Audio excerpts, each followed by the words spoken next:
ఓకేనా సోదరా?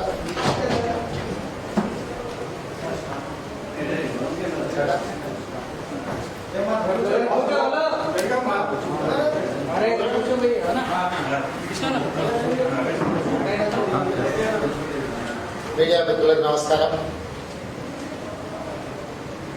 శాసన మండలి ఎన్నికల ప్రచారం మొదలైన తర్వాత టిఆర్ఎస్ పార్టీ ప్రధానంగా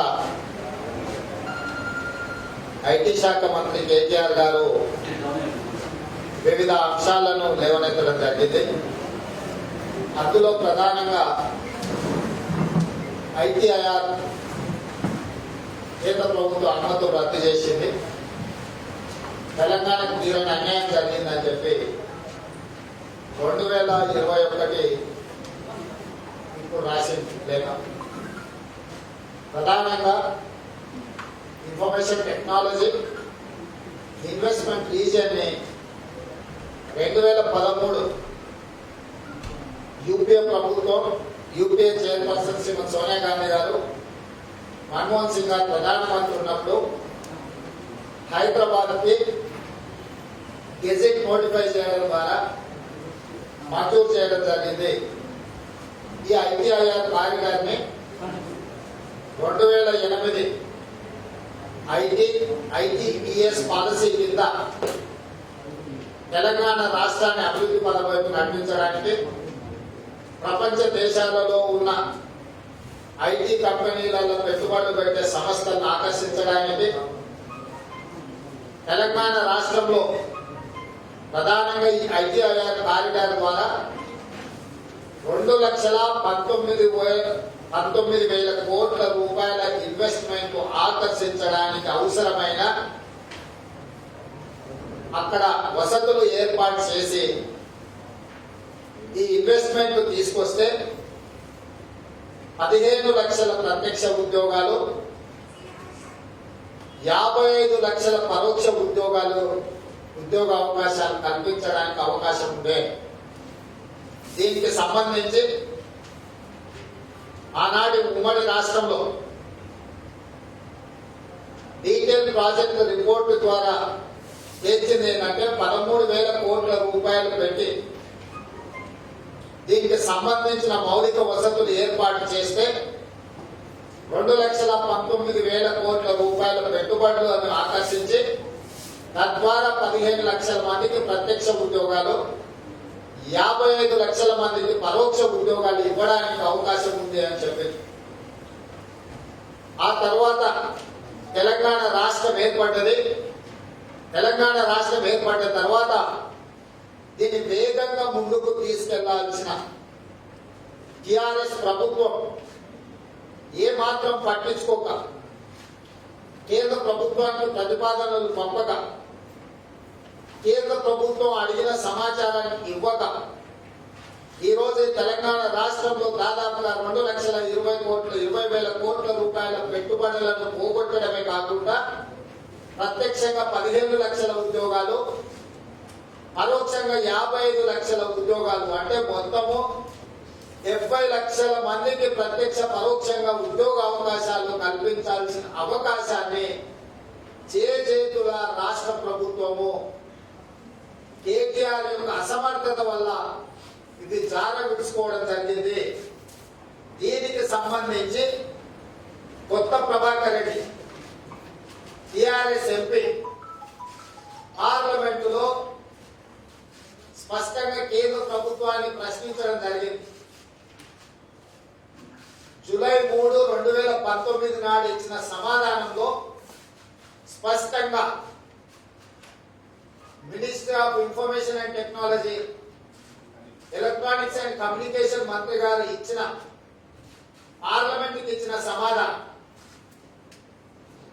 జనవరి 11, 2017 నాడు కేంద్ర ప్రభుత్వం ముఖ్యంగా ministry of information technology and electronics communication minister గారు, railway minister, road and transport minister, electronics and communication department and IT department వీళ్ళనే కాకుండా తెలంగాణ రాష్ట్ర ప్రభుత్వానికి సంబంధించిన అధికారులతోని సమీక్ష చేసి జనవరి 7, 2017 నాడు స్పష్టంగా నిర్దిష్టమైన ప్రతిపాదనలను రాష్ట్ర ప్రభుత్వానికి తెలియజెప్పడం జరిగింది. మీరు ఈ మౌలిక వసతుల ఏర్పాటుకు సంబంధించి ఇక్కడ పరిశ్రమల పెట్టుబడుల గురించి దీనికి సంబంధించిన డీటెయిల్ ప్రణాళికతో పాటు కేంద్ర ప్రభుత్వం నుంచి అందించాల్సిన సహకారము నిధుల గురించి పూర్తి స్థాయి వివరాలను కేంద్ర ప్రభుత్వానికి సంబంధిత మంత్రిత్వ శాఖలకు వివరాలను మీరు అందించండి అని చెప్పి జనవరి 2017 నాడు ఈ ఉమ్మడి సమీక్షా సమావేశంలో స్పష్టంగా తెలంగాణ రాష్ట్ర ప్రభుత్వానికి తెలియజెప్పడం జరిగింది. Ministry of information technology and electronics communication minister, road transport minister, railways minister and Telangana state government వీళ్ళందరూ కలిసి సమీక్ష చేసి తెలంగాణ రాష్ట్రానికి యూపీఏ ప్రభుత్వం మంజూరు చేసిన ఐటీఐఆర్ కారిడార్ కు సంబంధించి మీరు సంపూర్ణమైన వివరాలను అందించండి. ఈ సంపూర్ణమైన వివరాలు అందిస్తే మేము అనుమతులు ఇవ్వడమే కాకుండా సంబంధిత నిధులను రిలీజ్ చేయడానికి మేము సిద్ధంగా ఉన్నామని చెప్పి స్పష్టంగా 2019 ఇచ్చిన సమాధానంలో చెప్పడం జరిగింది. వీళ్ళు ఈ సమాధానాన్ని కేంద్ర ప్రభుత్వానికి ఇవ్వకపోవడం వల్ల ఇప్పుడు ఈ ఐటీఐఆర్ కారిడార్ క్లోజ్ చేసిన మేము ఈ రోజు వరకు కూడా కేంద్ర ప్రభుత్వము రాష్ట్ర ప్రభుత్వం నుంచి ఎలాంటి ప్రతిపాదనలను రాలేదు అని చెప్పి 2019 ఇచ్చిన సమాధానాన్ని మీకు ఇచ్చిన పార్లమెంటు ద్వారా. అదేవిధంగా సేమ్ ఇదే కొత్త ప్రభాకర్ రెడ్డి 7 ఫిబ్రవరి 2018 నాడు ఇంకొక ప్రశ్న వేసింది.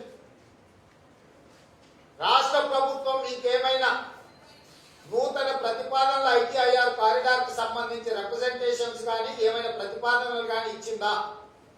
ఈ ప్రతిపాదనలకు సంబంధించి మీరేమైనా నిధులను విడుదల చేసిండ్రా? ఒకవేళ ఈ ప్రతిపాదనలు ఈ నిధుల విడుదల ఒకవేళ జాప్యం అయితే దీనికి కారణం ఏంటని చెప్పి 2018లో కూడా సేమ్ కొత్త ప్రభాకర్ రెడ్డి గారే ప్రశ్నించారు.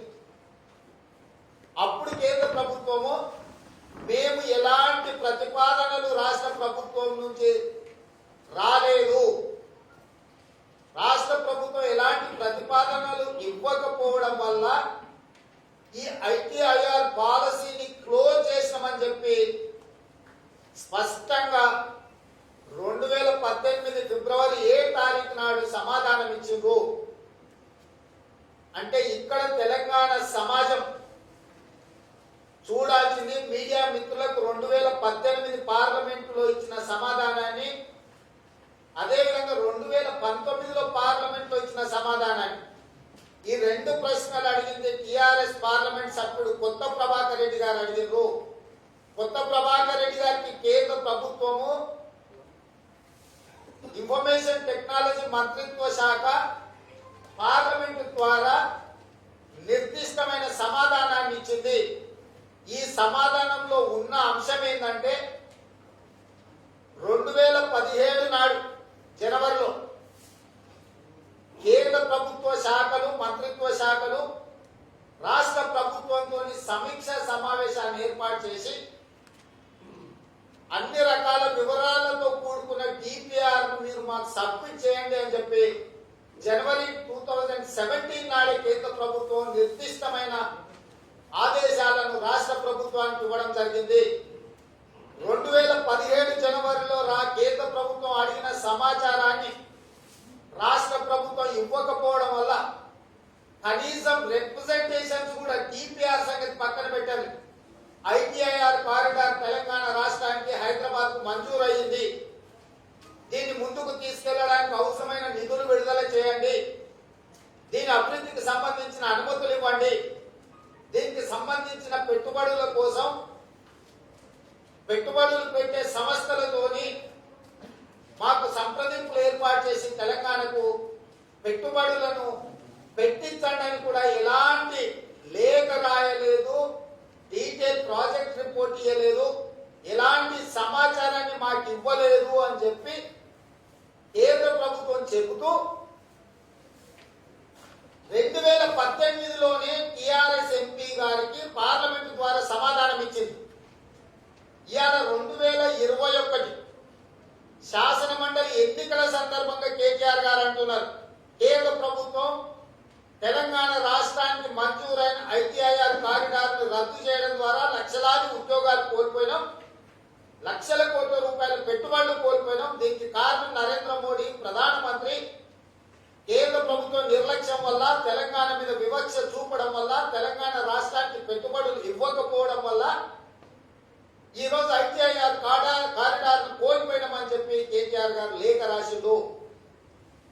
దానికి సంబంధించిన వివరాలని 2017 సమీక్ష సమావేశం తర్వాత మీరు ఎలాంటి సమాచారం ఇవ్వకపోవడం వల్ల, ఎలాంటి వివరాలు కేంద్ర ప్రభుత్వానికి ఇవ్వకపోవడం వల్ల 2018లోనే 2018 ఫిబ్రవరికే ఈ ఐటీఐఆర్ కారిడార్ క్లోజ్ చేసేసింది కేంద్ర ప్రభుత్వం.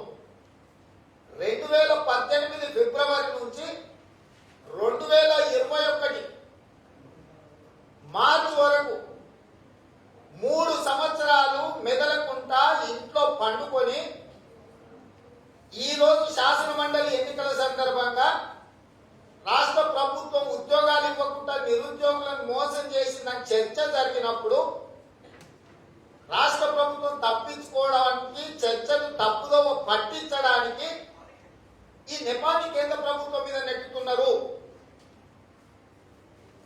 2018 ఫిబ్రవరిలో 2019 జూలైలో మీ ఎంపీ గారికి పార్లమెంటు ద్వారా మీ ప్రశ్నలకు, మీరు సంధించిన ప్రశ్నలకు కేంద్ర ప్రభుత్వం సమాధానం ఇచ్చినప్పుడు ఇంత స్పష్టంగా 3 ఏళ్ల క్రితమే ఐటీఐఆర్ కారిడార్ ని రద్దు చేసినాము, మూసేసినామని కేంద్ర ప్రభుత్వం చెప్తే 3 సంవత్సరాలు మెదలకుండా ఉన్న కేటీఆర్ గారు ఈ రోజు పెడబొబ్బలు పెడుతున్నాడు. దీనికి కారణం టిఆర్ఎస్ ప్రభుత్వం, రాష్ట్ర ఐటీ శాఖ మంత్రి కేటీఆర్ గారు కాదా అని చెప్పి ఈ రోజు కాంగ్రెస్ పార్టీ ప్రశ్నిస్తున్నది. నేను నిర్దిష్టమైన ఆరోపణ చేస్తున్నా. కేటీఆర్ గారి యొక్క నిర్లక్ష్యము, అసమర్థత, అవినీతి వల్ల లక్షల కోట్ల రూపాయల పెట్టుబడులు, దాదాపుగా 15 లక్షల ప్రత్యక్ష ఉద్యోగాలు, 55 లక్షల పరోక్ష ఉద్యోగాలు రావాల్సినవి తెలంగాణకు రాలేదు. 2,20,000 కోట్ల రూపాయలు పెట్టుబడులు ఈ రోజు తెలంగాణకు రాకుండా పోయినాయి. దీనికి కారణం టిఆర్ఎస్ ప్రభుత్వము, ఐటీ శాఖ మంత్రి కేటీఆర్ గారు అని చెప్పి ఈ రోజు కాంగ్రెస్ పార్టీ నిర్దిష్టమైన ఆరోపణ చేస్తుంది. ఈ 2 ప్రశ్న జవాబు పత్రాలు 2018, 2019కి సంబంధించిన ప్రశ్నల జవాబులు పార్లమెంటు ద్వారా టిఆర్ఎస్ ఎంపీకి ఏవైతే ఇచ్చిండ్రో వాటి వివరాలను ఈరోజు నేను తెలంగాణ సమాజం ముందు పెడుతున్నా.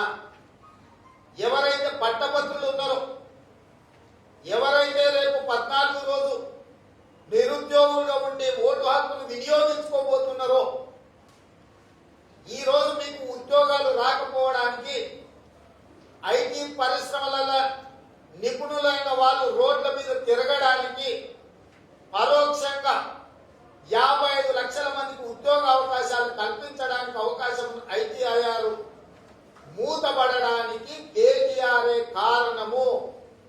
ఇది నేను కాదు. 2018, 2019లో పార్లమెంటు ద్వారా స్పష్టమైన సమాధానం కేంద్ర ప్రభుత్వం చెప్పింది. ఇన్ని రోజులు వీటిని దాచిపెట్టి ఈ రోజు కేటీఆర్ గారు తప్పించుకోవడానికి, తప్పులను కప్పిపుచ్చుకోవడానికి ఈ రోజు ఈ రకమైన వాదన తీసుకొస్తుండు. ఈ వివరాలన్నిటిని కూడా తెలంగాణ సమాజం ముందు పెట్టిన. ఇక 2వ అంశం,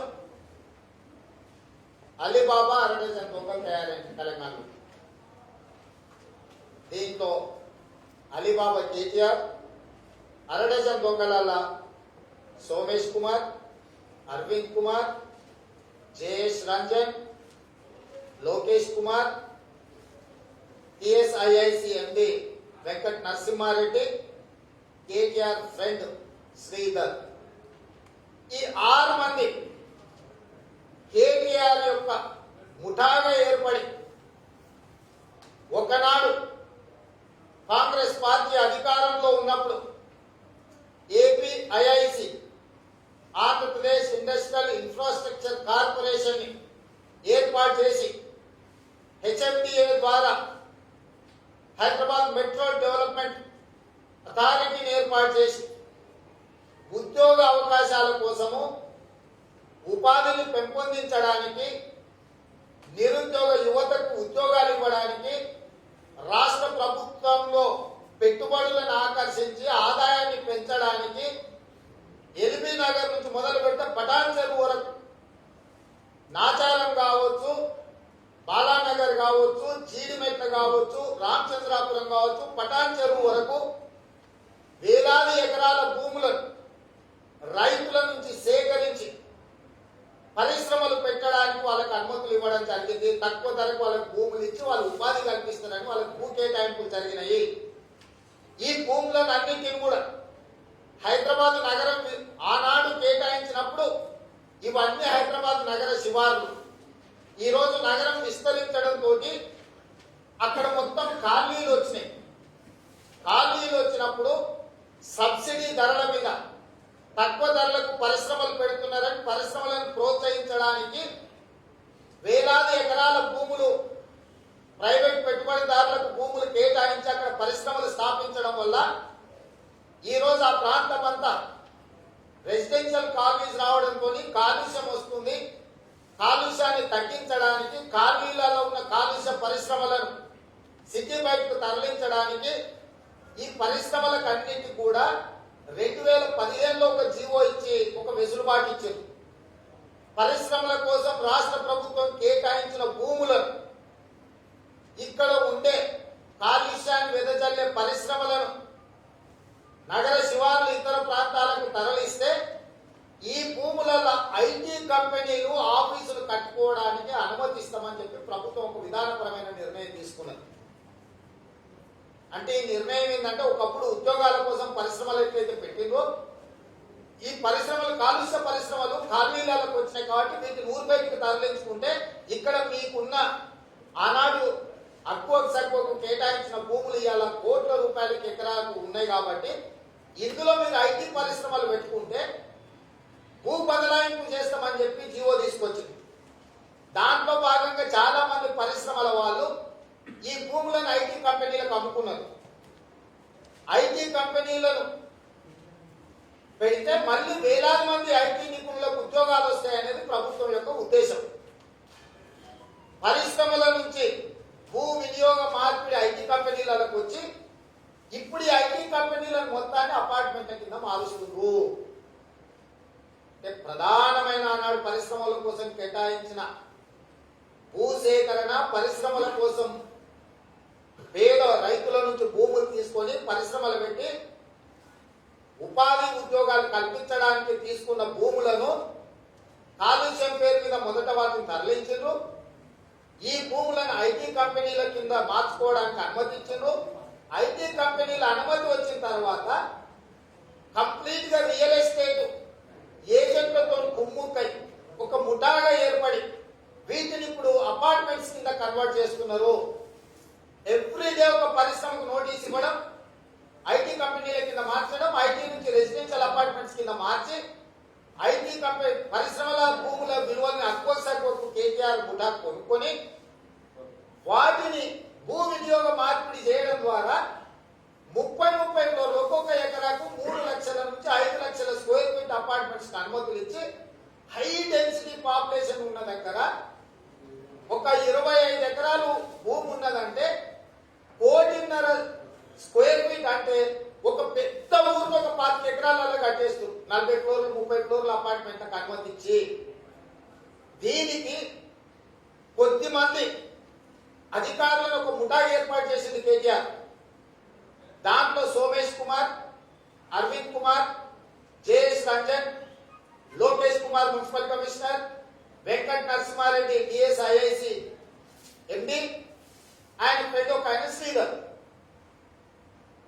Somesh Kumar chief secretary, Somesh Kumar RERA chairman, Somesh Kumar CCLA commissioner. ఇంకెన్నెన్నో పోస్టులు ఉన్నాయని అంటే ఇక్కడ ఒక ప్రతిపాదన ఈయననే పెడతాడు సిసిఎల్ఏ కమిషనర్ కింద.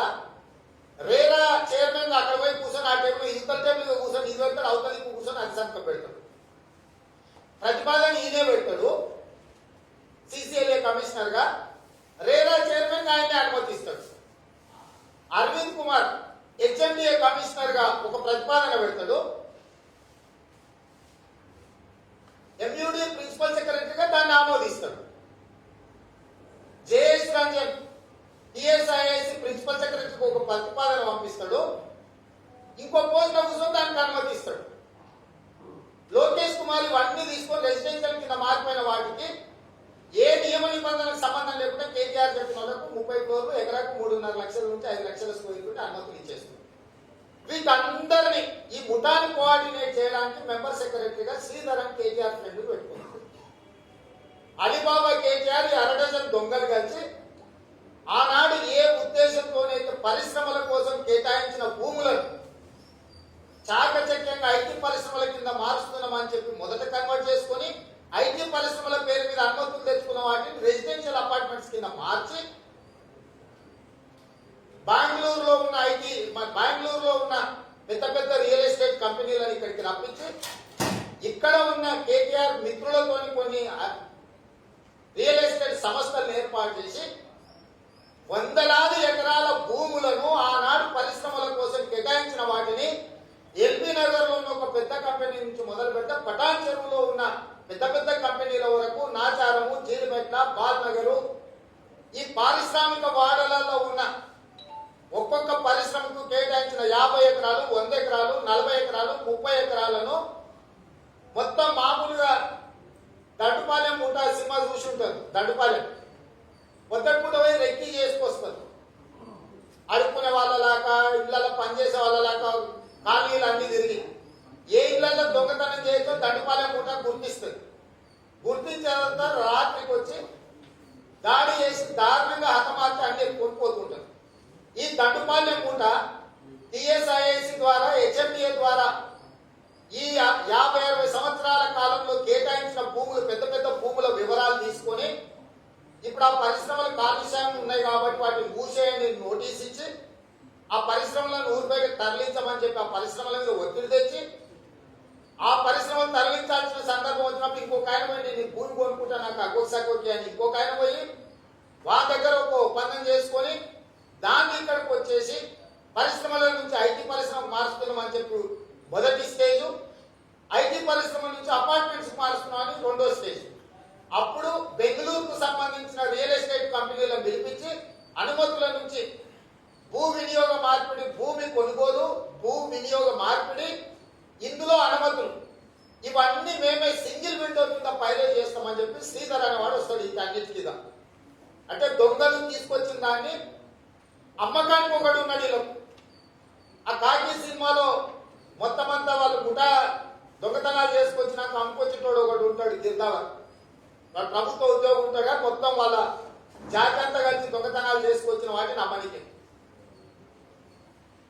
దానికి శ్రీధర్ అని కేటీఆర్ ఫ్రెండ్లు పెట్టి ఇవాళ ఈ దోపిడీలకు పాల్పడుతున్నారు.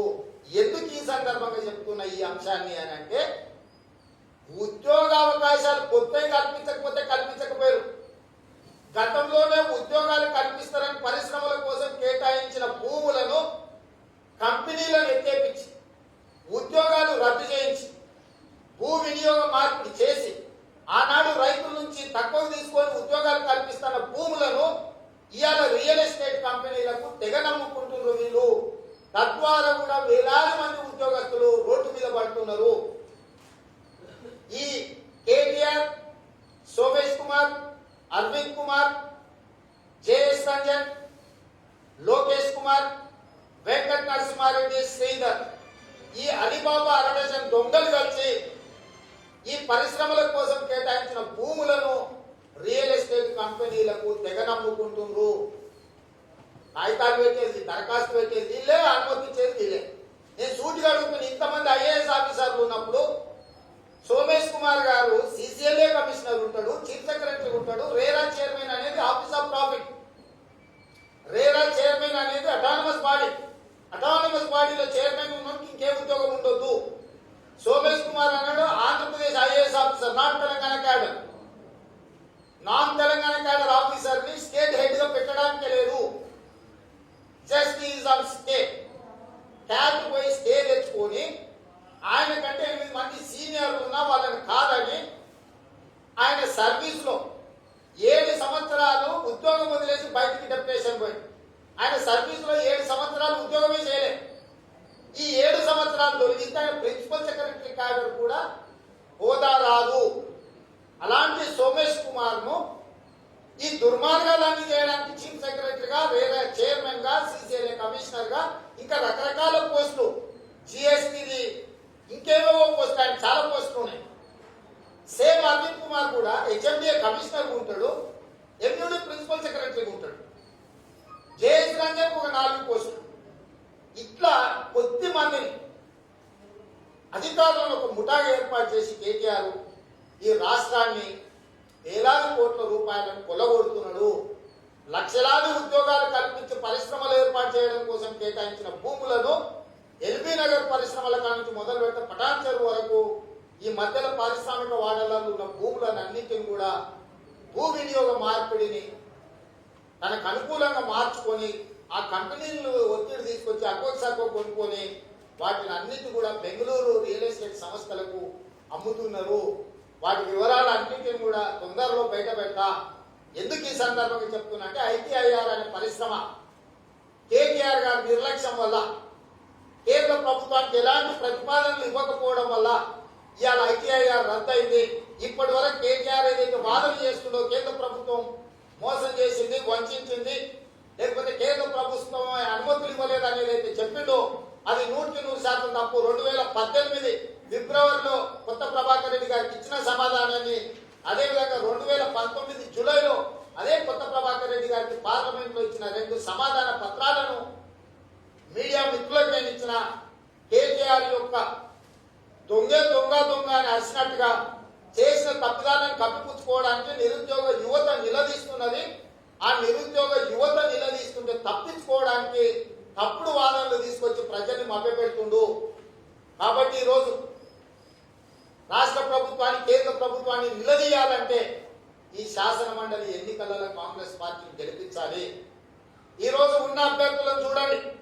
హైదరాబాద్ రంగారెడ్డి మహబూబ్ నగర్ శాసన మండలి ఎన్నికలల్లా రామచంద్రరావు గారు, వాణీదేవి గారు, నాగేశ్వర్ గారు, చిన్నారెడ్డి గారు ఉన్నారు. వాణీదేవి గారు ఆవిడ కాంగ్రెస్ సర్పంచ్ నుంచి ప్రధానమంత్రి చేసిన పివి నరసింహారావు గారి కూతురు కాంగ్రెస్ వ్యతిరేకంగా పోటీ చేస్తుందంటే పివి నరసింహారావు గారి ఆత్మ క్షోభిస్తుంది. నీ తండ్రి బతుకున్నంత కాలం కాంగ్రెస్ పార్టీ ఆశయాలను, కాంగ్రెస్ పార్టీని అధికారంలోకి తీసుకురావడానికి ప్రయత్నం చేసిండు. నీ తండ్రి ఆశయాలకు విరుద్ధంగా ఒక దుర్మార్గులతోటి, ఒక దురాశ పరులతోటి జట్టు కట్టడం అనేది వాణీదేవి గారికి మంచిది కాదు, వాళ్ళ కుటుంబ గౌరవానికి మంచిది కాదు. వంగర గ్రామం నుంచి ఎవరెస్ట్ శిఖరం అంత ఎత్తుకు పివి నరసింహారావు గారి యొక్క కీర్తిని కాంగ్రెస్ పార్టీ తీసుకెళ్తే వ్యతిరేకంగా ఎన్నికలలో పోటీ చేయడం వారికి సమంజసం కాదు. రామచంద్రరావు గారికి, అదే విధంగా నాగేశ్వర్ గారికి అవకాశాలు ఇచ్చిండ్రు. వాళ్ళు ఏం పని చేసిండ్రో మీరు చూసిండ్రు. రామచంద్రరావు గారి పరిస్థితి 6 ఏళ్ల తర్వాత మళ్ళీ వచ్చి ఓటు అడుగుతుండ్రు. బుద్ధిమంతుడికి సర్దిగట్ట బొడ్రాయి కాడ ఫోన్ చేసి మళ్ళీ ఇంటికి వచ్చినాక అమ్మ ఆకలి అవుతుంది ఏమనుంటే పెట్టండి. 6 ఏళ్ళు ఏమీ మాట్లాడలేదు, నోరు కూడా తెరవలే. మళ్ళీ 2వ ఓట్లేమని రామచంద్రరావు గారు అడుగుతున్నారు. ఇక నాగేశ్వర్ గారు సైన్యం లేని సైన్యాధిపతి, ఆయన ఒక్కడే. కానీ అదే చిన్నారెడ్డికి ఓటేస్తే ఒక కాంగ్రెస్ పార్టీ అనేది రాష్ట్ర కేంద్రంలో బలంగా సమర్థవంతమైన ప్రతిపక్షంలో ఉండి, వ్యవసాయ శాఖలో డాక్టరేట్ ఉండి, 40 సంవత్సరాలు ప్రజా జీవితంలో నీతిగా, నిజాయితీగా, నిక్కచ్చిగా సేవలు అందించిన డాక్టర్ జిల్లాలో చిన్నారెడ్డిని గెలిపించాల్సిందిగా ప్రశ్నించే గొంతుకగా ఈ నిరుద్యోగ యువత తరఫున, ఉద్యోగస్తుల తరఫున, ప్రభుత్వ ఉద్యోగస్తుల తరఫున, ఫీల్డ్ అసిస్టెంట్ల తరఫున, రెవెన్యూ సిబ్బంది తరఫున, సింగరేణి సిబ్బంది తరఫున, విద్యుత్ శాఖలో ఉన్న అవుట్ సోర్సింగ్ ఉద్యోగస్తుల తరఫున, కాంట్రాక్ట్ ఉద్యోగస్తుల తరఫున, విఆర్ఓల తరఫున, ఫీల్డ్ అసిస్టెంట్ల తరఫున, వీళ్ళందరి తరఫున వాళ్ళ సమస్యల్ని గుర్తెరిగి మాట్లాడాలి అని అంటే చిన్నారెడ్డి గారిని గెలిపించాలి. ఈ రోజు చిన్నారెడ్డి గారిని గెలిపించడం ద్వారా అధికార మదంతో కళ్ళు మూసుకుపోయిన రాష్ట్ర కేంద్ర ప్రభుత్వాలకు కనువిప్పు కలిగించాలంటే కాంగ్రెస్ పార్టీ గెలవాలి. రాష్ట్రంలో టిఆర్ఎస్, కేంద్రంలో బీజేపీ అధికారంలో ఉంది. ఈ రెండు పార్టీలకు, ఈ ప్రభుత్వాలకు, ఈ శాసన మండలి ద్వారా ముఖ్యమంత్రి కుర్చీ కూలిపోయేది లేదు, ప్రధానమంత్రి కుర్చీలు ఎక్కేది లేదు. కానీ అదే కాంగ్రెస్ పార్టీ చిన్నారెడ్డి గారు గెలిస్తే సమాజానికి మేలు జరుగుతుంది. ప్రభుత్వ ఉద్యోగులకు పిఆర్సీ రావాలన్నా, కంట్రిబ్యూటరీ పెన్షన్ స్కీమ్ అమలు జరగాలన్నా, ఖాళీలను మళ్ళీ నోటిఫికేషన్లు ఇచ్చి నిరుద్యోగ యువతకు ఉద్యోగాలు ఇవ్వాలన్నా, అమరవీరుల కుటుంబాలను ఆదుకోవాలన్నా, ఉద్యమకారుల మీద ఉన్న కేసులు తొలగించాలన్నా చిన్నారెడ్డి గారిని గెలిపిస్తేనే ప్రయోజనం ఉంటుంది. చిన్నారెడ్డి గారిని గెలిపించాల్సిందిగా కాంగ్రెస్ పార్టీ పక్షాన స్పష్టంగా ఈ పట్టభద్రులకు నేను విజ్ఞప్తి చేస్తున్నా. చిన్నారెడ్డి లాంటి నిజాయితీ పరుని గెలిపించడం ద్వారా ప్రజాస్వామ్యాన్ని బతికించాల్సిందిగా కాంగ్రెస్ పార్టీ పక్షాన నేను విజ్ఞప్తి చేస్తున్నా. కానీ ఇదే కేటీఆర్ ఉక్కు పరిశ్రమ ప్రైవేటీకరణ వ్యతిరేకంగా అక్కడి వాళ్ళతో పోరాటం చేస్తానని చెప్తున్నారు. అమరావతి కూడా మెచ్చుకుంటున్నారు. అమ్మకు అన్నం పెట్టినోడంట చిన్నమ్మకు బంగారు గాజులు చేపిస్తానని వెనకటికి ఒక సామెత ఉంది. నేను గత 10 రోజుల నుంచి 2014 పునర్విభజన చట్టంలో పొందుపరిచిన బయ్యారం ఉక్కు పరిశ్రమ, కాజీపేట రైల్వే కోచ్ ఫ్యాక్టరీ, గిరిజన యూనివర్సిటీ, ఎయిమ్స్, 4000 మెగావాట్ల ఎన్టీపీసీ ద్వారా పవర్ ప్రాజెక్ట్స్, వీటన్నిటి కోసం జంతర్ మంతర్ దగ్గర ఉద్యమం చేద్దాం, దీక్ష చేద్దాం రానికి ఇచ్చిన రాలే. ఇది పక్కన పెట్టండి. సోమవారం, మంగళవారం, బుధవారం 3 రోజులు పార్లమెంట్ జరిగింది. 3 రోజులు పెరిగిన పెట్రోలియం, డీజిల్, గ్యాస్ ధరలకు, రైతులకు వ్యతిరేకంగా తీసుకొచ్చిన నల్ల చట్టాలకు వ్యతిరేకంగా పార్లమెంటు స్తంభింపజేసి కొట్లాడి సభను జరగలేకుండా మోడీ మెడలు ఉంచడానికి మేము కొట్లాడుతుంటే ఒక్క టీఆర్ఎస్ ఎంపీ కూడా పార్లమెంటుకు రాలేదు. 100% గైరాజరయ్యి. 100% గైరాజరయ్యేటోడంట మోడీ మీద యుద్ధం చేస్తాడంట. ఇక ఈ మోడీ చెప్పే మాటలు మనం నమ్మాలంట. ఇవన్నీ కూడా ఈ శాసన మండలి ఎన్నికలలో ఆంధ్ర ప్రాంతానికి సంబంధించిన వాళ్ళు ఇక్కడ ఎవరైతే పట్టభద్రులు ఉందో వాళ్ళని మభ్యపెట్టడానికి ఓట్ల కోసం కేటీఆర్ ఆడుతున్న నాటకము. ఏది రేపు పొద్దున బొమ్మని విశుద్ధం. ఈ 14 తారీఖు ఓట్లున్నాయి. ఇంతకంటే ముందరే వైజాగ్ వైరామని కేటీఆర్ ను అట్లా అమరావతి పిలిచారు కదా, అమరావతి కూడా వైరామని. అంటే ఈడ ఎలగబెట్టాల్సింది ఎలగబెట్టకుండా ఈయన ఆడపోయి అరికి సున్నం వేసి సాంపిసాలి ముగ్గులు వేస్తాడు అక్కడ పోయి వాళ్ళ ముందర. కనీసం అన్నం తింటున్నప్పుడు మినిమం జ్ఞానం అని ఉండాలి. ఇట్లాంటి మాటలు మాట్లాడేటప్పుడు నీకు ఇచ్చిన పరిశ్రమలు నీ చేతగానితనం వల్ల మూతపడ్డది. ఐటీఐఆర్ కారిడారు నీ చేతగానితనం వల్ల మూసేసినామని చెప్పి 2018లో నీ ఎంపికే సమాధానం ఇచ్చింది. నీ పార్లమెంట్ సభ్యుడు, మెదక్ జిల్లా సభ్యుడు కొత్త ప్రభాకర్ రెడ్డికి స్పష్టంగా 2018లో నీ సమాధానం ఇచ్చింది. 2018 నుంచి 2021 వరకు ఇంట్లో వండుకొని ఇయ్యాలనేసి పెడకొబ్బలు పెడుతుడు. దొంగల 6 నెలలకు కుక్కలు మొరిగినాయని ఇయ్యాల కొత్తగా మొరిగేది టీఆర్ఎస్ వాళ్ళు. ఇప్పటికైనా నేను అడుగుతున్న, సోమవారం నుంచి పార్లమెంట్ ఉంది. కేటీఆర్ గారికి నేను సూటిగా సవాల్ తీసుకుంటున్నా. పునర్విభజన చట్టంతో పాటు జాతీయ సాగునీటి ప్రాజెక్టు కాళేశ్వరం లేదా పాలమూరు రంగారెడ్డి జాతీయ ప్రాజెక్టు కోసం, ఐటీఐఆర్ కారిడార్ కోసం, బయ్యారం ఉక్కు కర్మాగారం కోసం, కాజీపేట రైల్వే కోచ్ ఫ్యాక్టరీ కోసం, గిరిజన యూనివర్సిటీ కోసం, ఎయిమ్స్ కోసం, 4000 మెగావాట్ల విద్యుత్ ప్రాజెక్టు కోసం జంతర్ మంతర్ లో ఆమరణ నిరాదీక్ష చేద్దాము. వీటిని సాధించుకుని తేల్చుకుందాం రా కేటీఆర్. అన్ని ఏర్పాట్లు నేనే చేస్తాను. కానీ నువ్వు చేతులు ఊపుకుంటారా వచ్చాడు కూర్చొని అందరినీ అక్కడ మొత్తం వ్యవస్థలు కాంగ్రెస్ పార్టీ ఏర్పాటు చేస్తుంది. మేము సిద్ధంగా ఉన్నాము మోడీతో యుద్ధం చేయడానికి. నీ ప్రకటనలు నిజమైతే రేపు సోమవారం నుంచి మొదలు పెడదాం రా. సచ్చుడా సాధించుడా తేలుతాం కేంద్ర ప్రభుత్వం మీద. ఉత్తర కుమారులాగా ఉపన్యాసాలు ఇచ్చి ఊపుకుంటూ పోతే కుదరదు కేటీఆర్. నువ్వు ఇట్లాంటి మాటలు ఇక చాలు. చూసిరు ఇప్పటికే ప్రజలు నీ వ్యవహారము. వరదలు వచ్చినప్పుడు చూసిరు, బురదలు మునిగిపోయినప్పుడు చూసిరు, కరోనా వచ్చినప్పుడు చూసిరు. నీ కథలన్నీ కాంగ్రెస్ పార్టీ ఉత్తరప్రదేశ్ లో జరిగే సంఘటనల మీద స్పందిస్తుంది తప్ప బయట దగ్గర వచ్చినారు పైన అత్యాచారం కాంగ్రెస్ బీజేపీలది ఏమున్నాయా? తాడుకొందరం లేని వాళ్ళు ఎక్కడికోవడానంట అత్తగారు పట్టిస్తానంట చెడగొట్టి పొంగరాలు చేసుకుని ఆడిన బండి కథ కట్టుకుంది. ఆయన ఇప్పటి వరకు మాట్లాడినంత ఒక్క దాంట్లోనైనా నన్ను తెచ్చిండా? హైదరాబాద్ వరదలు వచ్చినప్పుడు మంచిన పైసలు నగదు మొత్తం గోల్మాల అయింది, విచారణ చేస్తామన్నాడు. కేసీఆర్ జైల్లో పెడతాడు, కాళేశ్వరంలో అవినీతి అన్నాడు, పాలమూరులో తినేసిండు అన్నాడు. వాళ్ళు మాట్లాడిన దాంట్లో ఎక్కువ ఒక్కదానికన్నా ఏమన్నా కొనా మొదలు ఏమన్నా ఉందా? రామేశ్వరరావు గారు ఆడేది మై హోము వాటికి సంబంధించిన అనుమతులు అక్రమం అన్నారు. ఏదన్నా బీజేపీ వాళ్ళు చేసిన ఆరోపణల ఒక్క పైసనాన్ని ఏమన్నా తెచ్చిరా? ఎంతసేపు ఏమన్నా శవం లేచినా ఎవరికన్నా ఏదన్నా జరిగితే దాని కాడ ఏమన్నా ఓట్లు దొరుకుతాయని పోయి గొడ్కాడి నక్క కాసుకొని కూర్చోవడం తప్ప దీనికి మించి వాళ్ళు చేస్తుంది ఏంటి? అయితే భాగ్యలక్ష్మి అంటారు, లేకపోతే ఇంకేదో అంటారు. ఏడికైనా పోతారబ్బా, మేము అన్ని దగ్గరలోకి పోతాము. నువ్వేదో పొడుస్తా అంటున్నావు కదా, ఏ పొడిచినావో చెప్పమంటున్నాము, గదే కదా. ఇప్పుడు మే కాదు మీరే ప్రత్యామ్నాయం అంటారు కదా. ప్రత్యామ్నాయంగా ఉన్న మీరు శవాల మీద ఓట్లు వేసుకునే ప్రయత్నం చేస్తున్నారు కదా. ఒక సమస్యగా పరిష్కరించారా? ఇన్ని ఆరోపణలు మీరే చేసిరు. అవినీతి జరిగింది, అక్రమాలు జరిగింది, ఇది జరిగింది, అది జరిగిందని ప్రభుత్వం మీద వాళ్ళే ఆరోపణ చేసిరు. ఒక్కదాన్ని నిగ్గు తెచ్చిరా? టెలిఫోన్ ట్యాపింగ్ అయిందని వాళ్ళే అంటారు, మా ఫోన్లే ట్యాప్ చేసిందని హోంశాఖ మంత్రి అంటాడు, ఫిర్యాదు చేస్తా అంటాడు. ఎవరికి ఫిర్యాదు చేస్తాడు? ఎవరికి చేస్తాడు? ఎన్ని రోజులు ఈ నాటకాలు? ఊకదంపుడు ఉపన్యాసాలు బీజేపీలను ఆపమని చెప్తారు. దేశంలో వాళ్ళ ప్రభుత్వం ఉంది, ఏదన్నా ఒక విచారణకు ఆదేశించమని. మత కల్లోలో జరిగిన శాంతి భద్రతలు దెబ్బతిన్నప్పుడు అవసరం అనుకుంటే కేంద్ర ప్రభుత్వము కమిటీని పంపొచ్చు. కేంద్ర హోంశాఖ సహాయ మంత్రి కిషన్ రెడ్డిని తక్షణం అక్కడ పర్యటించి నిర్దేశించాలని కమిటీ వేసి హోంశాఖ నుంచి ఒక ఆఫీసర్లను డెలిగేషన్ పంపించి ఏం జరిగిందో నిక్కచ్చిగా తెలుసమని. వాళ్ళు కత్తులతో పొడుచుకోవాలి, పేగులు కింద పడాలి, వీళ్ళకు డబ్బలో ఓట్లు పడాలి. మరీ సిగ్గులేని బతికైంది వాళ్ళది. మనుషులు పేగులు తెగితే కానీ వాళ్ళకు ఓట్లు పడవనే కాడికి దిగజారిండ్రు. కాబట్టి వాళ్ళు ఏది మాట్లాడేది? వాళ్ళు మాట్లాడేదానికి మేమేంది చెప్పేది? चलिए अलीबाबा ग्रुप के खिलाफ रेवंत रेड्डी का नेक्स्ट स्टेप क्या है? जब सब चीज सामने है, आपके सामने नाम बोल रहे हैं पूरे।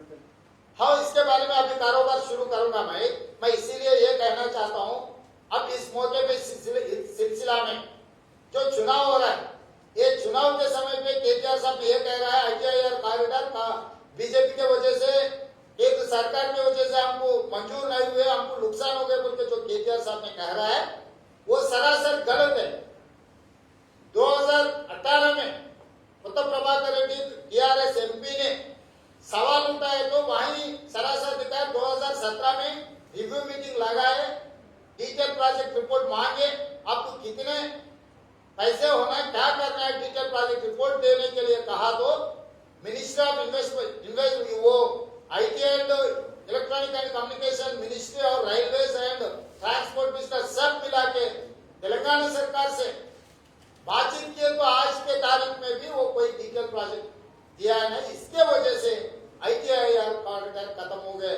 जो कांग्रेस पार्टी ने दिए थे 15 लाख नौकरी ये नौजवानों को देने के लिए हम लोग 13,000 करोड़ रुपए इन्वेस्टमेंट लगा के ये जो इंफ्रास्ट्रक्चर बना के 2,20,000 करोड़ रुपए इन्वेस्टमेंट लाने के लिए कांग्रेस पार्टी ने कोशिश किया। इसको बीजेपी और TRS दोनों मिलकर खत्म कर दिए। इसके वजह केटीआर इसका नाकामयाब, ये ऐसा आदमी है, निकम्मा आदमी है। ये निकम्मा आदमी के वजह से ITIR कॉरिडोर चला गए।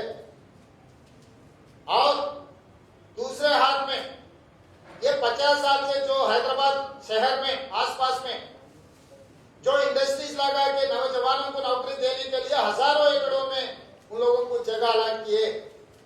गरीब किसानों से लेकर सस्ते में लेकर ये इंडस्ट्रियल इन लोगों को दिए। आज के तारीख में वो हैदराबाद शहर में आ गए, पहले शहर के बाहर था, अभी शहर बढ़ गए, शहर के अंदर आ गए वो इंडस्ट्रियल एरिया। अभी वो इंडस्ट्रियल एरिया को उसको कन्वर्शन के लिए पहले IT इंडस्ट्री